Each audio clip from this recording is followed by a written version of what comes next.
Good morning and welcome to Thursday Thyroid Talks, hosted by yours truly, Sarah Lohman. I'm here to provide you with real life experiences from thyroid warriors who have been diagnosed with hypothyroidism, hyperthyroidism, Graves, and or Hashimoto's thyroiditis. This series is my way of giving back to the thyroid community in order to help combat the loneliness and isolation that so many of you are feeling.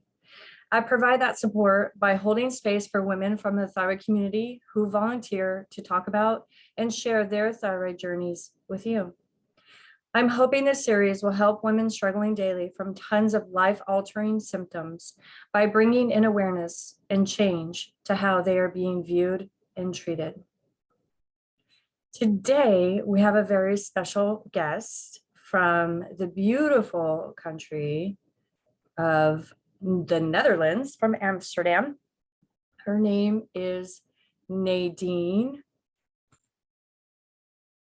Nadine has been struggling from hypothyroidism since the age of 14, and she has recently even been diagnosed with Lyme disease. So let's welcome Nadine.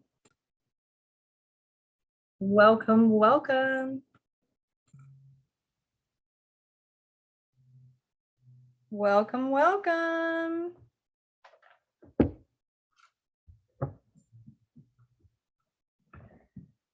Hello, can you hear me? It's connecting. I'm so excited. Oh, I hear you.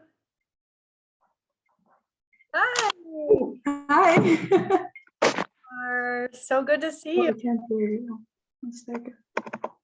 Oh, she can't hear me. Oh yeah, I can hear you. Okay. Hi. Hi. How are you? Great. How are you? Yeah, I'm all right. Yeah. Good. I know we're not 9 hours apart. How has your day been?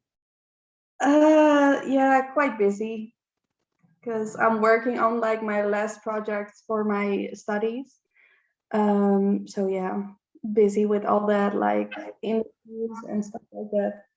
But almost done. Yeah, good. I love school, so that must be fun. A little stressful, I'm sure, but fun. What is it that you're studying right now? Social laws and psychology. Very cool.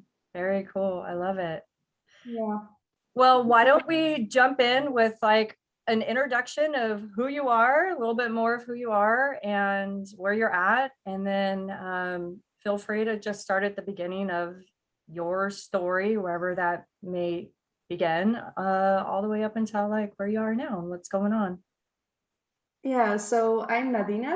I'm from the Netherlands and I'm 23 years old. And yeah, my thyroid journey kind of started when I was like, I think 13, maybe 14. I always had like some weird symptoms. So I went to the doctor's office and he noticed that my neck was like huge. But I went with my mom and she didn't notice because when you live with someone, then yeah, it's like sneaking in and you don't expect something like that. So he was like right away, yeah, it's your thyroid and we need to do some tests. And yeah, shortly after I was diagnosed with Hashimoto's. So like the first couple of years, I think, went like quite well. I felt better. My thyroid got smaller, and yeah. So I was like, yes, it's working. But after that, yeah, I got a lot of weird symptoms again. So I went to like a natural healer kind of thing, and she was like, yeah, testing if there are any food intolerances or so I tried that a couple of times and also that worked like a little bit, but then after that I crashed again and yeah, always kept struggling. Should I jump in here and ask you some questions? Yeah, sure. Okay, so let's go back to when you said your neck was really swollen. Yeah. Did it hurt? Was it hard to swallow? Was it bugging you at all? No, not at all. No, it was more like getting to the outside, not really getting in. It was only like painful when I had to have like an ultrasound of it. I think that's what's called. Then yeah, they keep pushing and you're like, oh, please stop. No, it didn't hurt. Okay. Did you have any other symptoms going on with you at that same time? Like fatigue or brain fog? Yeah, I was always tired.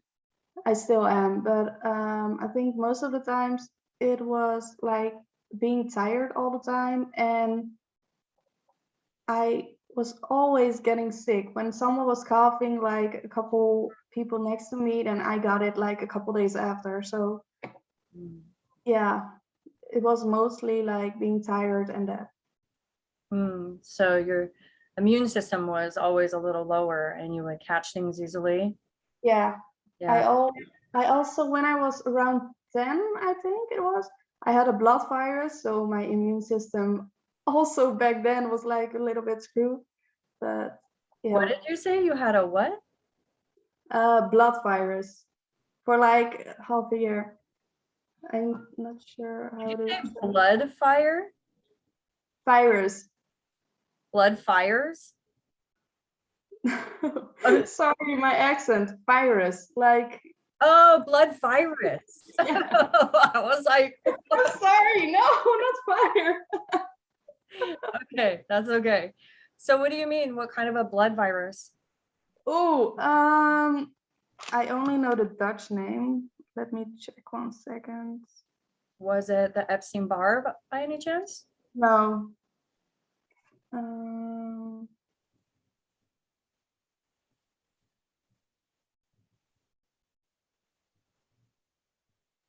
She's looking it up, you guys. 1 second. Oh, okay. Idiopathical thrombocytopenic purpura or something like that. It's when you have like too little blood cells, so wounds don't heal easily and stuff like that. So you can have a bleeding really easy when you get hurt or something. So. And you said you contracted that at age 10? Yeah. Do you know how you contracted it? No. Does your mom or anyone else in your family have that? No, no one. I'm like the unlucky one of my family. The rest is like so healthy and stuff. So yeah. Well, you're not unlucky. We just all have our battles. I know that. Yeah. So okay, so you contracted a blood virus when you were 10. Did you, and you were really sick from that? Yeah, for how long? Around 6 months. And I had to stay like mostly inside. I just started horse riding back then, so I had to quit that because when you fall off a horse, with that virus, it can be like really serious and you could bleed out, I guess. So it was like, and after that it just stopped. It was gone. It was so weird. There wasn't any treatment or something. It was just like getting your blood drawn a couple times a week. And so it just went dormant and stopped bugging you. Yeah. Okay. And then you started feeling better 6 months later? About? Yeah, I didn't feel sick or something. So it was really difficult. It was really difficult as a kid to know like, oh, I'm sick. I can't do a lot of things that I used to do, but I don't feel sick. So yeah. Yeah, that would be hard. So then you started getting better from that. And then just out of the blue, when you were 13, a few years later, you found out your thyroid was swollen. Your neck was swollen. Okay. Let's see. And then, so you were diagnosed with Hashimoto's and you started medication, I'm assuming. Yeah. Yeah. What medication did they put you on? It was Tyrex at first. And I changed, and then they changed like the fabrics that there was something changing in the medicine, so they kept changing me also. So I think I had like almost all those medicines for thyroid. Oh, you've had to go through a lot of them Yeah. to find one that worked for you. That's actually very common. Yeah, I bet. Yeah. Yeah. A lot of people try at least 2 or 3 medications before they find one that doesn't give them a lot of side effects, or that Mhm. seems to help a little bit. Yeah. Yeah. Yeah. Because a lot of the medication is only like just one hormone, but we need two. And so they'll have to play with it. So, okay. So fast forward. So you were diagnosed with Hashimoto's, and then you started your medication, and you said it did help the swelling go down, and you Yeah. started feeling a little bit better for a little while. And then as you got older, you started feeling sick again. You said you started having symptoms like out of the blue all over again. Yeah, I think when I started my bachelor, so it was like 4 years ago, it got bad again. But so I went to the doctors again. I said, I don't feel well. I'm so tired. Yeah, I also like couldn't handle it as much as before. So I kept on crying and Mm. yeah. So I knew something was wrong, but he was like, no, it's just social media. It's all that. And your thyroid is working fine. So I believed him. They sent me to a psychologist, and yeah, she was saying no, it's not that. It's your thyroid. So I changed like doctors, and the other doctor said, yeah, your thyroid has been unstable for the last year and a half. So yeah, that's probably the cause of all of this. So you got gaslighted by your doctor, which means when Yeah. they don't believe you. Yeah. Yes, you know what gaslighting is. And that in and of itself, as a part of this thyroid journey, and this is, Mhm. one of the reasons why it's important we talk about these things, because gaslighting is so, so, so common, but Yeah. it's so traumatizing, because you stand there and we're sick and we're like looking to this professional for help, Mhm. and they just make you feel awful, and then they blame you like you're a crazy person, and then you're seriously, like you said, you're sitting here going, wait, am I crazy? Is this Yeah, just me? for Do I real. seriously have problems like in my brain, in my mind? Like, and it makes you wonder if, like, just about you and your stability as a human being. Yeah. And it's so unfair and so wrong. And so just so you know, that is not okay. I'm sorry you went through that. And for anyone listening, like, if you have a doctor doing this to you, just like you, I'm so glad you switched doctors. Like, immediately fire your doctor. That's like a hard fire. Like, Yeah. you're done. And you see someone that is willing to not like traumatize you and believe you and help you. So I'm glad you did that. And he said, holy crap, yeah, your thyroid. Yeah. He was like, it was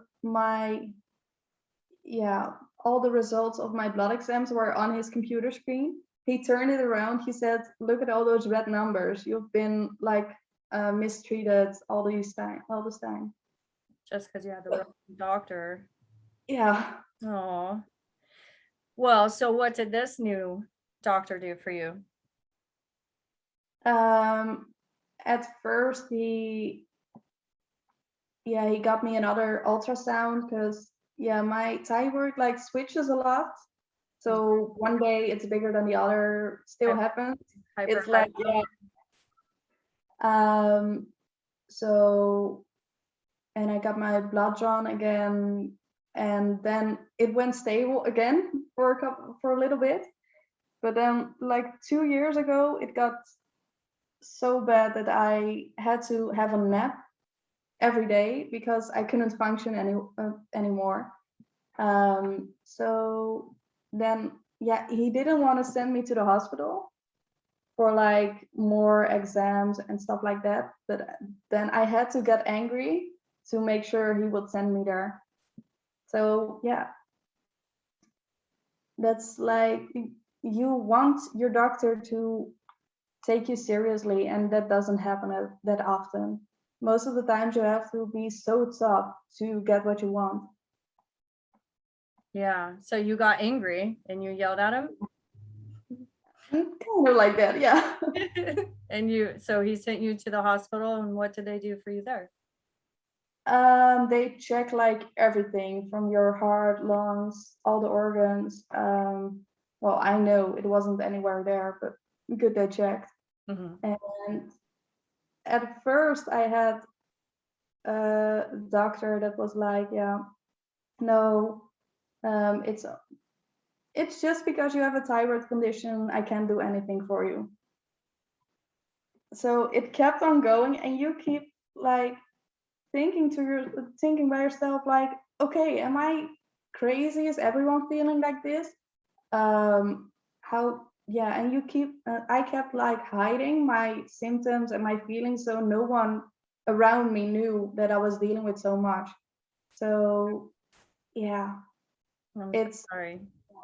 but it happens, and I think that's kind of made it difficult for people to help me and to stand by me until I like said, okay, this is what's happening right now, Mm. and can you please help, because I don't think I can do this alone anymore. Yeah. Yeah. Wow. There's so much right there. That suffering in silence. The suffering Yeah, in silence is also another really sad part of having this situation. There's kind of two parts to it. It's like you get tired of always being the person that's looked at as sick and tired. And so you hide it and you try to fake it, and you try to fake like you're okay so that yeah, everyone around you is normal and treats you normal, but like really inside you're just dying, and you just want to be able to say to them like, I seriously feel so bad, you guys, like I just need to lay down. No, I don't want to go out today, I just want to go lay down. Like, can you please make me some food so I can go lay yeah. down? You And know. they don't understand it. A lot of people at the beginning didn't understand that I was so tired. They think, oh yeah, I'm tired also sometimes, so just go lay down and it's all right then. Or, oh, you don't look sick, so it couldn't be that bad. And you're like, okay. So Yeah. it's like the doctors all over again. Yeah, right. The invisible illness. And a lot of the guests that have come on say this too, is people don't take me seriously because I don't look sick. And I used to hate that too, because it's like we can put our hair up, we can put our jewelry on and do our makeup, and we can look pretty, but we can feel terrible inside. Yeah. And I remember at one point I thought to myself, okay, well, I'm gonna actually make myself look like the way I feel. So I just stopped putting my makeup on. I stopped Same. shaving. I stopped doing my hair, and I was just like a mess. And I was like, is this better? Is this what you want to see? Because this is fine with me. I'm okay. Like, I stopped wearing makeup and all. It was just like, nope, nope, yeah, not even gonna try anymore. yeah. You're like, I don't have the energy to even do it, so I just don't care. Yeah, and because I used to do that too. I'd get all dressed up to go to the doctors and then sit there, because I always had this thing where I felt like if I looked nice, the doctors would take me more seriously. Mm. But then I realized because I look nice, it actually was backfiring on me, because they're like, you're fine. Look at Yeah. you, like you're fine. And I'm like, oh, like, someone please listen to me. So yeah, I'm sorry you went through that. And it's so you were at the hospital. I'm just curious, because if you haven't seen from my Instagram page, I definitely know from my own healing journey that um, a lot of symptoms are from pathogen infections. And so that's why when you said blood virus, I was like, ding, ding. Mhm. So did they ever recheck you for Yeah, that yeah, blood virus? Okay. yeah. What did they say? I asked for it a couple of times. Like almost every year, I ask, like, could you please check it again? Mhm. Because I don't want to have that again. Because yeah, sometimes when you have like a lot of how do you say it? I don't know how to say it in English. Oh, Sorry. that's When you bump your arm, you get like a bruise. Oh, bruise. a Yeah. bruise. Yeah. Yeah. When you have like a lot of bruises, then there's always like ding, ding, ding. Maybe it's back. So Mhm. no, I asked a lot of times, and every time it came back like, okay, there's nothing to see there. Interesting. Okay. So did they find anything on you in the hospital that was like a red flag, or did they just say, oh, it's your thyroid? They sent me, yeah, it was just like, oh, you're tired. It's okay that you're tired. It's just part of the deal. It's just, yeah. So they sent me back to my other doctor, the one that sent me to the hospital again. Um, but then my sister got involved, and she works at a hospital in Rotterdam, so that's like a bigger city here. And she knew like a thyroid specialist there. And yeah, so she went with me to my doctor, and she said like she is like not feeling well right now. She is so tired. She has to take naps. And when she got involved, like my other doctor was like, okay, she can go there, but then it's like 6 months waiting list. So last May, I finally got to that doctor, and he's really good. Yeah. Mm. Well, that was really sweet of your sister to get involved. So she probably saw you go to the hospital and was like, okay, this is really serious. If she's like not feeling well enough to the point where Mhm. she's like taking herself to the hospital. Yeah. So when you say a thyroid specialist, was it an endo, an endocrinologist? Yeah. Okay. I didn't know if it was the same in English Yeah. as Dutch, but yeah. Mm-hmm. Yeah, because the endocrinologist, their specialty is the endocrine system, which the thyroid is a part of the endocrine system. Yeah. Um, so it took you 6 months to get in. And then when you got to that specialist, what happened? He checked everything, and I mean everything, like everything that hasn't been checked, like Lyme disease, for instance, because like fatigue, and I have really bad like muscle weakness. So when I walk up the stairs, like my muscles already are hurting, and hair loss. So I was telling my symptom, and he finally was like, okay, yes, we're gonna find out what's going on with you, and I'm not gonna stop until I find out what it is. Hmm. So a lot of blood tests, like an ultrasound of like my tummy and all the organs, and also again for my thyroid. And yeah, then he found out I have Lyme disease. I got a call earlier this week, and it was like, oh, so it is coming from somewhere other than my thyroid. Okay. So do you know exactly what test he pulled to check for Lyme? I'm curious. Yes, I have it on my phone. There were a couple. It was Yeah, specific antibodies. yes, but I didn't have that. But there was like the bacterial infection of Lyme disease, and I got that. So I didn't have any antibodies, but I got like the bacterial virus. Bacterial, the test came back positive Um, for a bacterial infection. yeah, from Lyme disease. Yeah, it only says like Lyme, EGG, and EGM. Hmm. Yeah, the antibodies, and they were really high. Yeah. Well, they only say like positive or negative on my results. So I don't know how Okay, high, but he was like, it's for sure that you have Lyme. got it. Okay. So does it take you a while to get back in and see him? Do you have to wait like a few more months? Or do you Uh, see protocol now? I'm too expensive for for just like Hashimoto's to be treated by him. So the hospital where he works said to him, yeah, she only has like Hashimoto's, so she can be treated by a different kind of doctor, doesn't have to be you. So he only like gave me like antibiotics for Lyme, and after that I need to go back to the other doctor. So it's like Oh, you keep going back and forth, and yeah.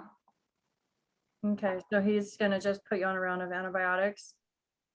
Yeah, Okay. and I don't think that's gonna.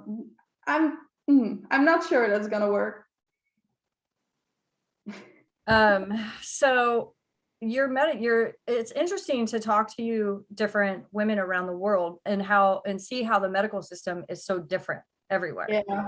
So I'm learning because I've talked to a couple different thyroid warriors in Italy now. And so is the doctor system and the medicine care similar to Italy's? Ooh, I'm I not don't know. sure. Not sure. It kind of sounds like it. I I think in all of Europe it's kind of the same. Mhm. It's yeah, you have like a doctor's office that's outside of the hospital for like your when you start having pains or something, you go there first, and you need to be sent to the hospital by them, unless you have like to call 911 or something like that. Then of course you're going to the hospital Mhm. immediately, but it has to go through the other doctor's office to go to the hospital. Oh, so you can't just go to the hospital? No. Oh, interesting. Because here in the States, we can just walk into the hospital. We have what's called the emergency room, and we can Oh just, yeah, yeah. you do have that? We do have that, but that's like for emergencies only, so not for like thyroid. Oh, I got it. I got it. Okay. I understand. Yeah. So like because I remember when I was pregnant, I had what felt like a heart attack. Mm. And then it stopped when I was at work. And I drove to the emergency room, and they just like did a thorough checkup on me. And then they're like, same thing, like, oh yeah, your thyroid's off, but you're fine, go home. And I'm Yeah. like, that's it. So okay. So so do you guys actually pay, like we have insurance, like we pay insurance and that's how we go to the doctors, or do you just have a copay when you go to the doctors? No, we pay insurance money every month, and then most of the costs from like the hospital are like covered. Oh, Sometimes like a little bit you have to pay, but most of it is covered. okay. Okay. But you said the endo was too expensive and you couldn't continue to see. No, it was for the hospital too expensive. So Oh, I wasn't, yeah,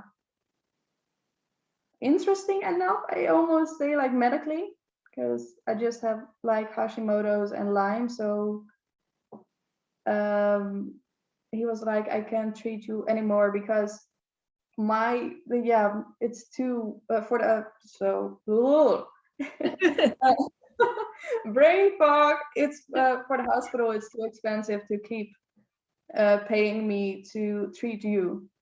oh, They're like not, yeah, okay. All right. So just this week, you were diagnosed with bacterial Lyme and you yeah, started around on antibiotics. And then you're going to go do a follow-up with your primary care doctor and probably retest to see how those bacteria are looking. And yeah. hopefully you will start feeling better. So, wow, Oh, you've been through a lot. Yeah. You've been through a lot. That's why I love the term warrior is seriously a thing. Like, you have to be strong to go through this, and it's really hard, but I can definitely tell you that you're not crazy. and you're not lazy, and you're not weak, and you're not defective. And I say that for you and the entire community. There is always an underlying root cause to symptoms. There is. Yeah. And so, well, thank you so much for sharing your story. That I'm sure there's a lot of women that will resonate with you, and you know, it's so important we share our stories to be able to help others realize that they're not alone, because there's still so many women that actually think that they're going through this alone, Yeah. and they're not. Like, No, I think everyone that has like a thyroid or an invisible illness is feeling like they're alone. A couple of months ago, I think in June, I also posted like an Instagram post with like my experience with Hashimoto's. mhm. And I got a lot of reactions also on that from like people I didn't even know. They were like, "Thank you so much for sharing your story, because I was feeling so alone." So Yeah, yeah, exactly. So that's why I need you guys to help get my podcast out and share this, so that we can actually combat these feelings of loneliness and isolation. So, well, thank you again for being here. no And problem. I appreciate meeting you and getting to know you and hearing your story. Is there any last words you'd like to wrap it up on for any thyroid warriors listening or watching this? Listen to your body. To be honest, listen to your body, because even when you're kind of like feeling all these things, just listen, take the rest you need, fuel yourself with like healthy foods, keep adding more greens, more fruits to your diet, and check if there are any like vitamins or minerals that you're low on, so you can at least maybe feel a little bit better when you take supplements, or like, yeah, you take care of your body the right way. Exactly. Amen to that. Thank you for sharing that. Well, in closing, if you found this episode valuable, please leave a comment. I know our volunteers would love to hear any feedback or moments that were impactful from you all. And don't forget to share this with a friend or a family member who may be also suffering from a thyroid condition and is looking for some help. If you catch a replay, if you would like, you can catch a replay on my IGTV, on my YouTube page, and on my podcast on any major podcast platform at Thursday Thyroid Talks. Don't forget, I'm always looking for volunteers to come on and share your stories, so we can continue to uplift and help this very needed community of sisters here that are struggling daily from a lot of symptoms. You can DM me if you would be interested in sharing your story, or you can email me at coach.sarah.joy1@gmail.com. All right, Nadine, thank you so much. And thank you for being a part of my Instagram community. And I will talk to you soon. Yeah, bye. Have a nice day. You too. Bye. Bye.